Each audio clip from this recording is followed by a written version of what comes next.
What's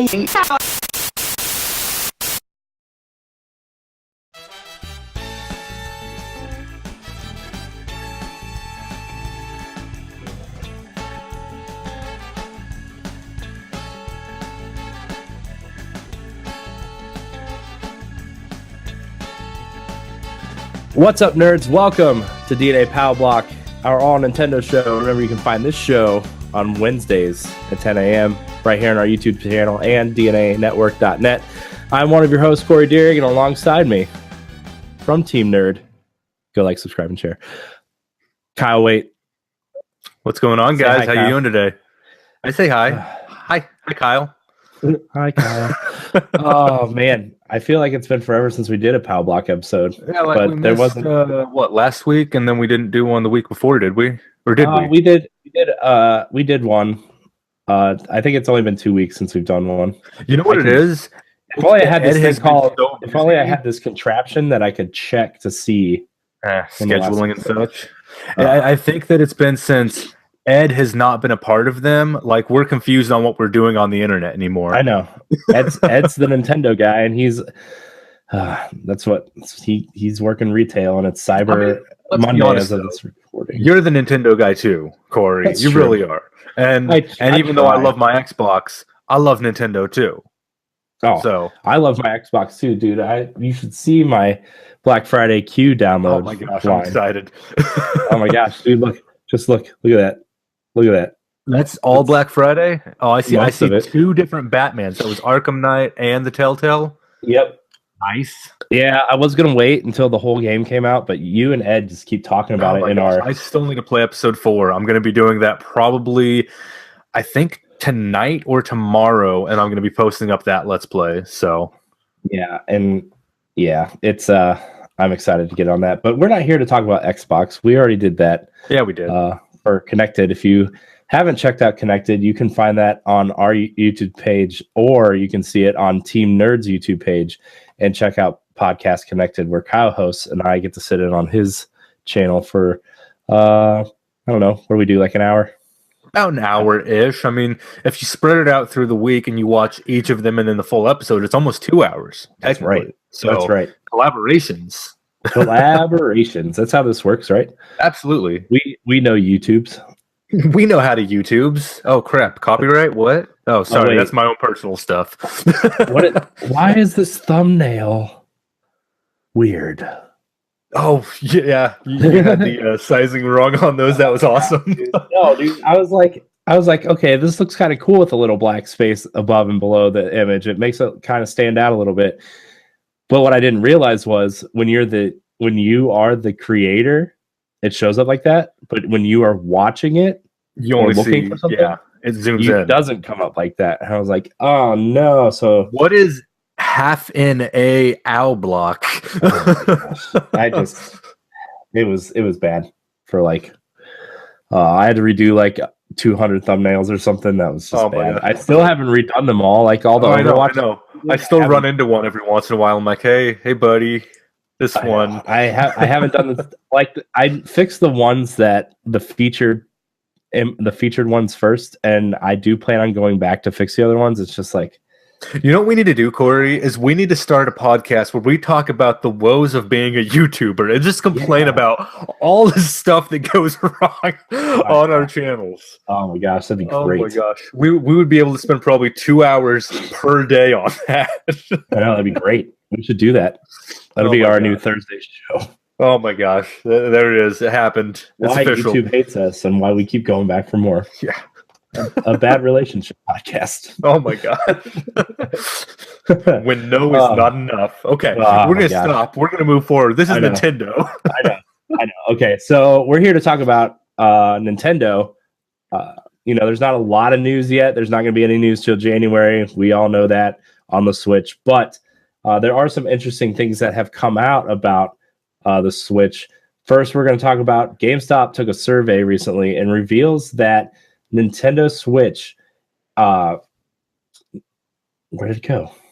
GameStop says the interest in Nintendo Switch is as high as the new Xbox. This comes from Nintendo Today, formerly Wii U Daily. So, I mean, That's incentive, right? That's a positive, I think. The survey revealed that 27% of those who are aware of the Switch plan on purchasing it, which is about the same level of interest of the new Xbox. Later on in the call, GameStop CEO Paul Raines shared his experience in testing out the Nintendo Switch after a recent trip to Nintendo, and Raines believes that the broad family appeal, as well as upcoming Nintendo titles, combined with portability, will lead to much higher sales than the 27% who are interested. He quote, I think it really got tremendous potential as a game changer. We'll have to wait and see, like everyone else, or like everything else in this industry, the consumers will vote with their dollars. So, I mean, I guess I don't know. Do you think, I feel like 27% is a little bit low on something, but I mean, there's a lot of people, I'm sure a lot of people are aware of PlayStation who aren't going out to buy one or Xbox. So 27% seems low to us, but if you look at it from like a business perspective, if you look at it from an investor perspective, you know, you've got that, oh, hitting my microphone. You've got that first, like, I want to say 10 to 13% that are the early adopters, right? And those early adopters are the ones that they know what it is, and they know that it's not going to be the best version of it, but they want it on day one, not necessarily for the company, but for themselves, right? So they want to be part of that early adoption. They want to see what it's all about because they believe that it's going to be cool. They believe, you know, that it's going to be fun, and they want to be a part of that early adoption. Then you've got this like little gray area of, you know, you've got to get past this little hump to get into the mainstream, and that little hump's like 5%. So once you get into the mainstream, that's like anywhere from a 20% interest to, like, I think it's 45 or something like that. So the fact that they're at 27, that means that they're past just the few early adopters wanting one. They're to the point where, you know, it's already going to get into that first wave consumer. So I think the early adopters and that first wave consumer is going to get the product. They're going to see the Nintendo Switch for what it is, and they're going to either A, not like it, or B, love it. And from everything that I see on it, I think I'm going to love it. And I'm going to be part of that early adopter. I'm going to be getting it day one. And I expect to be talking nothing but positive things about it, other than maybe the battery life. But I mean, it's easy enough to plug in my 3DS, which has like, or my 2DS, which has like a 4-hour battery life. So, you know, I'm not going to have too much of a problem with that. So I think the fact that they're already past that early, like 12.5 to 13%, I think that's good news. And the fact that they can say that it's comparable to how much excitement there is for the Xbox Scorpio. I've had a lot of talk with people, you know, because I do talk about Xbox a lot. I've had a lot of talk with people about, really? you know, you talk about Xbox a lot? that doesn't happen. Sorry, I'm just making things up now. But you know, a lot of people I've talked to, they're all like, you know, I'm excited for Scorpio, but I still went out and bought an Xbox One S.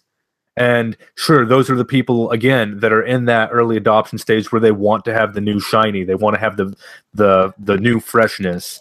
But the fact that it's on par with the Xbox Scorpio, which is going to be this insane powerhouse of a console, and we're talking about a little tablet console, that's what impresses me, and that's what excites me. So I'm really excited for the Switch, though, and I think there's going to be great things coming from it. So yeah, I think another thing is like, this does say 27% at launch. So I mean, that's a big number for a system launch. So I'm interested. I think Switch is going to be one of those things where people might have to see it, similar to VR, to like really get the gist of what the console is. I think the trailer that they put out, you know, that right there, that was my seeing is believing moment. That was my, okay, I get exactly what this thing is. Yeah, I'm on board with that. I think, you know, there are, yes, like you said, there's those people that are not in that early adoption stage, which are the latecomers, where those are the ones that they have to see it with their own eyes. They're not just going to believe what someone shows them on TV, you know. And then there's those people that they wait until it's obsolete before they get it because they have to or whatever. But I think the fact that, you know, it is very clearly, the trailer showed what it was, and the seeing is believing. And 27% of everyone that knows about it, That's a huge thing. And sure, this was just a GameStop survey, but I don't know.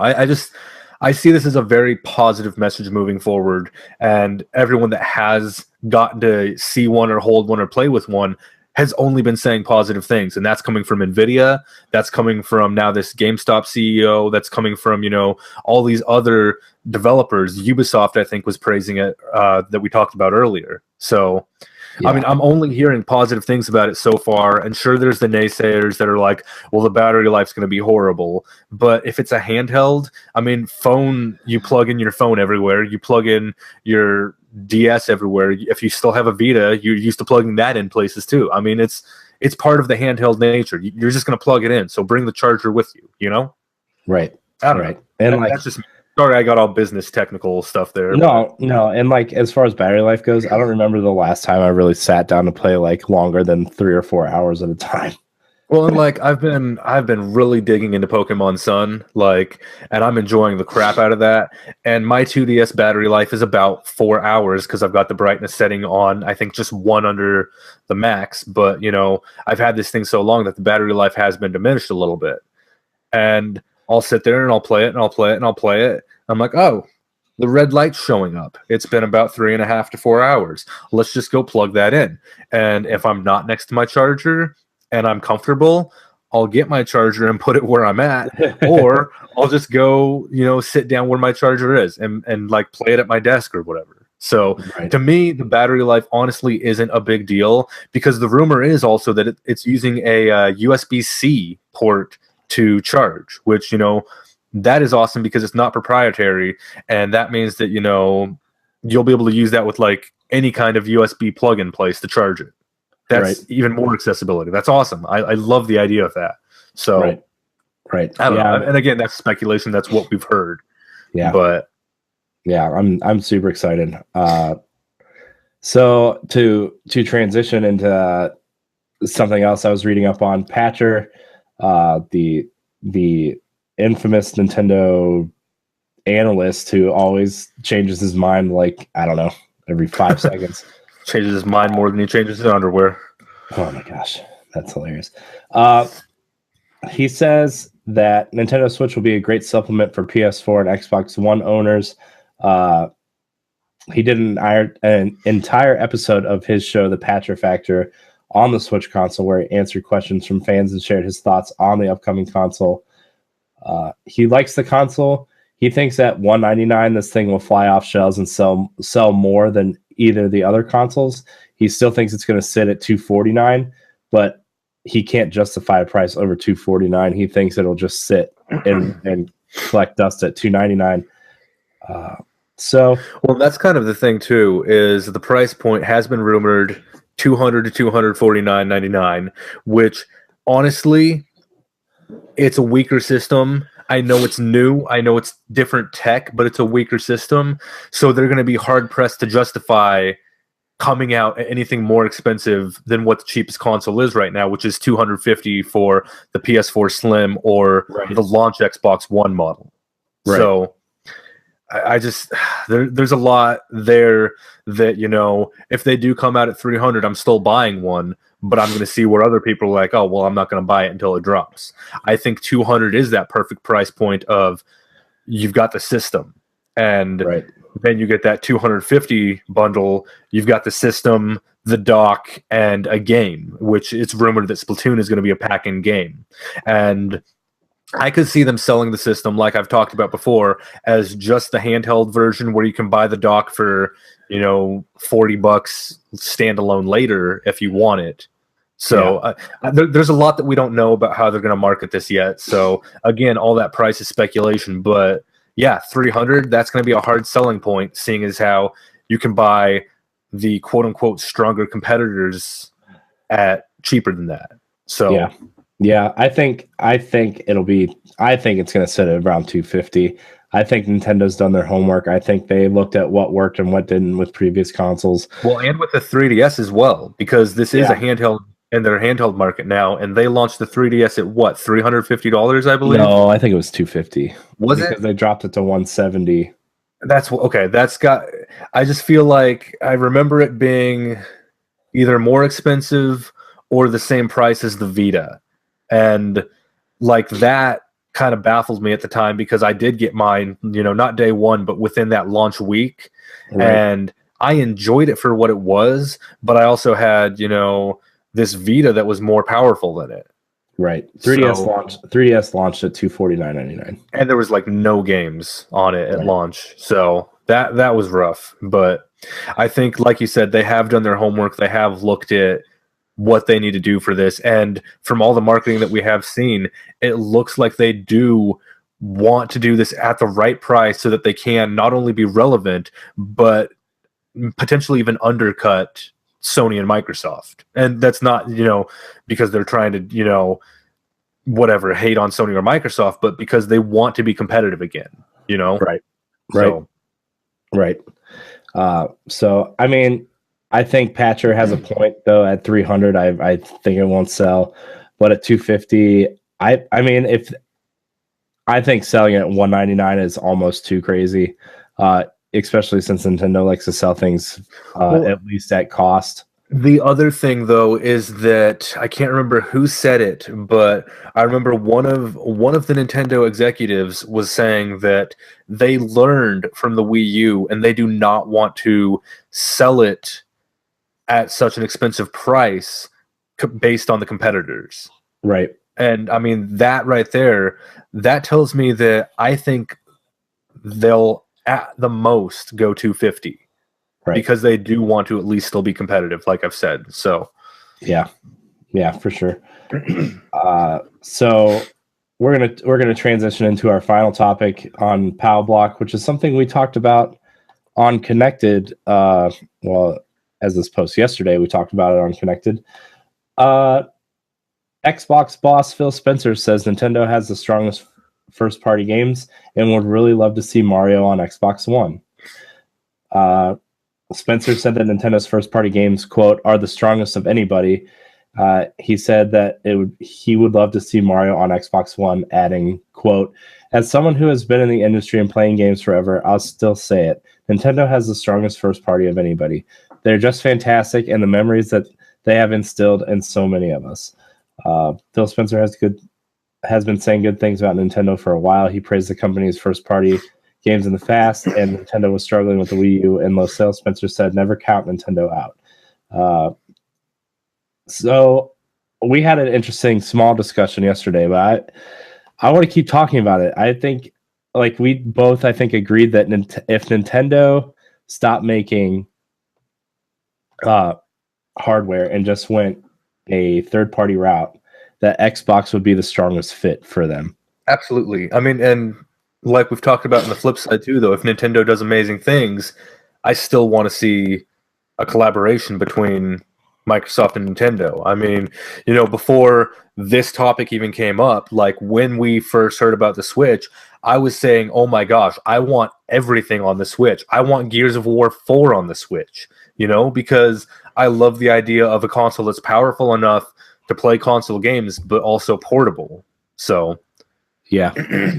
Yeah, I think I mean, like I was telling you on Connected, I still feel like Nintendo has a strong handheld presence.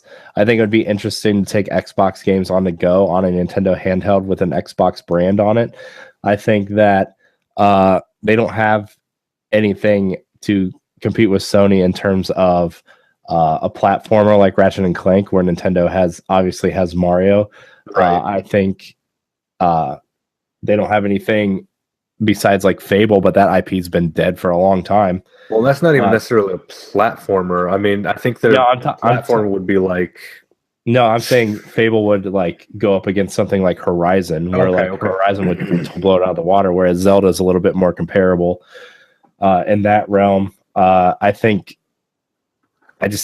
like Nintendo would fill a lot of the voids that Microsoft has been struggling to get off the ground. Well, see, the thing is too, if instead of doing like a separate console specifically handheld Xbox stuff, like the Switch Joy-Cons come off. And you could very easily, if, something bad happens with Xbox, heaven forbid, or something bad happens with Nintendo, heaven forbid, you could very easily make Xbox side grips where you slide on pretty much an Xbox controller layout, and you've got your ABXY, how Xbox people know it, instead of the ABXY, how Nintendo has it, because Nintendo's setup is, it's the same basic concept, but it's layered differently. You could have that attachment, accessory, whatever, that does allow Xbox players to feel more at home on the Switch, if that ever were to happen. And I think that'd be really cool. I would love to see, Microsoft understand, we don't have a handheld. We have laptops where we have our crossplay, where you can play Gears of War 4 on your Xbox One or on your laptop. But how about this little Gears side game that still plays and feels like a Gears game, but it's a smaller, more, compact campaign? Let's talk to Nintendo. Let's put that on the Switch. Gears Judgment 2 or something. Right. Like I'd be all for that. I would love that. And I mean, Sony, they're crazy enough to make another handheld where they're probably going to make like a Vita 2 or a PSP 3 or whatever they're going to call it. But I think Microsoft collaborating with Nintendo is one of the smartest things that, they could do if they do want to venture into that handheld territory. Right. and I think in terms of relationships, Nintendo already has a strong relationship with Microsoft in terms of, what they did with Minecraft and putting Mario's or Nintendo stuff in Minecraft. Right. Because Microsoft does own Minecraft after they purchased it for like what, $2 billion or whatever. Right. Microsoft did the Banjo-Kazooie game for Game Boy Advance a long time ago. Phil Spencer said that he wants Banjo in Smash Brothers. Right. And they've already got a business. They've got a working relationship. Yeah, exactly. They've already got that working relationship. So I really think that Xbox would be a really good fit for Nintendo. Plus, like what I was telling you earlier was, I think Xbox would go out of their way to restructure Xbox Live just to fit Virtual Console on there. This is in the unfortunate scenario where Nintendo does not work or the Switch doesn't work, and Nintendo decides to start developing for third party or whatever, or as third party. Yeah. I mean, if that were to happen, if the Switch is a commercial failure and this was Nintendo's last eggs in the bucket or whatever, then yeah, I could see Xbox setting aside a lot of people, a huge team, to restructure Xbox Live's marketplace for Nintendo classics or whatnot, and that'd be a super smart thing for them, because Microsoft with Xbox Live, their Xbox Live arcade games, and that paved the way for all the online smaller indie games that we see today. And Nintendo's real great about charging us multiple times to play their old games again on Virtual Console. So to see that kind of removed in a way and made more accessible through Xbox Live's downloadable, where you can purchase it once and then download it again on your Xbox consoles, moving forward. I mean, I would love to see that. I really would. But at the same time, that is only if the Switch is a commercial failure. Only if that is Nintendo's last option, then I would like to see them sign on with Microsoft and be like, hey guys, we're going to develop for you because we appreciate everything that you've done for us, and we still don't like Sony for what they did to us 20 years ago. Yeah. Yeah, I'm man, I don't want the Switch to fail at all. Like, I think Nintendo is always going to be a hardware manufacturer in terms of what I love Nintendo for, but at the same time, it's super fun to speculate. Oh, absolutely. Like, I mean, that's half of what we do before we even get on these shows and talk to everyone on YouTube is we talk to each other and we're like, oh man, what if this? Oh man, what if that?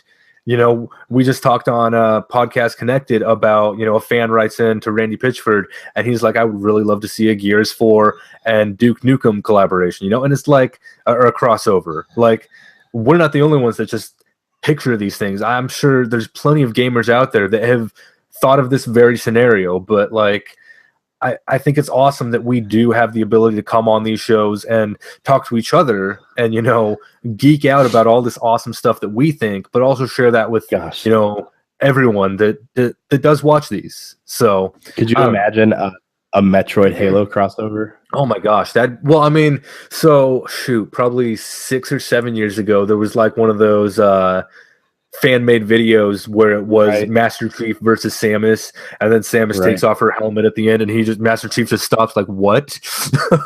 and like energy swords versus like, oh, it was ridiculous. It was, yeah, I would love, like, and I feel like they could very naturally do that too, because, you know, Halo is based on Earth, Metroid is based on whatever, you know.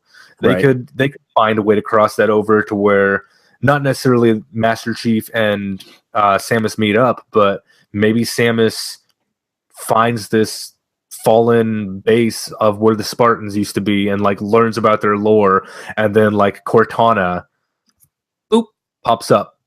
Yeah. You know, something like that. I mean, that'd be cool. Yeah. So yeah, I don't know. There's tons of ideas. There's tons of places where we could go with Nintendo Microsoft crossovers. I mean, oh my gosh, it'd be ridiculous. Look what you're doing to me, Kyle. Chills. Look what you're doing to me. Chills. Yeah. But I think that's gonna kind of wrap up this episode of Pal Block. Like I said, there's not really a whole bunch of news yet. January might be a pretty busy month for us, though. Kyle. January is going to be really busy. Like, I'm so excited, though. Like, I cannot wait to hear more about the Switch. I want to know the price. I want to know the actual specs. Even though we already know it's not going to be as powerful, I do want to know the specs. It's not going to deter me from a day one purchase. I'm getting this thing day one, but I still want to know as much as I can about it so that I can be, you know, as best as possible prepared for reviewing the console itself, reviewing some of the games that are launching with it, and, you know, everything else that comes past that. And of course, just talking about it here on Pal Block. Like, I'm so excited. I'm so excited. I haven't been this excited for a Nintendo console since probably the GameCube, honestly. Yeah. So yeah, I'm super excited. I want to play Zelda. I want to play Mario. I would love to see what the changes they're making to Splatoon and Mario Kart. Gosh. Splatoon and Mario Kart. Yeah, I'm ready for that. Yeah. All right. Well, that's gonna wrap up this episode. Kyle, where can we find you on the interwebs? On the interwebs, you can find me on the Team Nerd YouTube channel. This video, I also, you know, post in a playlist all of the videos that I've guested on, so this is going to be in there. You can also find me on Twitter @ my name is Kyle. You can find me on Twitch at twitch.tv/Kyle Wait, where I occasionally do Let's Plays. And if you want to join the Team Nerd Facebook community group, you can do that at facebook.com/groups/join Team Nerd. N3RD, all one word. All one word. You can find me at Rogue Spartan 4 on Instagram, Twitter, Twitch. I'm going to be streaming a lot more soon, probably starting next week. You can find all of our content on DNAnetwork.net and on our YouTube page, youtube.com/Digital Nerd Advocates Network. Hit that little subscribe button. It's the red one that says subscribe. If it's not red, or if it's grayed out, you've already subscribed. Thanks a lot. Like, subscribe, and share. Check out our other podcast, NGR Radio, which I host with Matthew Keel on Mondays at 10 on iTunes, SoundCloud, Stitcher, and Google Play, as well as the video version on our YouTube page. Check out something else. There was something else I was going to promote, but now I forget. Podcast Connected. Yeah, check out Podcast Connected that Kyle and I do over on Team Nerd. You can find it on our YouTube page as well, but you should go over there and subscribe to their YouTube page. I do have a new show in the works with Joey and Brian and Cameron and maybe Mitch. But nothing really to announce yet. It's just a little tease. So, yeah, I think that's it. I think that's it, Kyle. Yeah, sounds like it. There's too much. Well, we got to stop now before we start complaining about the NES Mini and we start talking about everything else. So. Don't get me started. All right, guys. Thank you so much for watching, and until next week, we love you. Bye.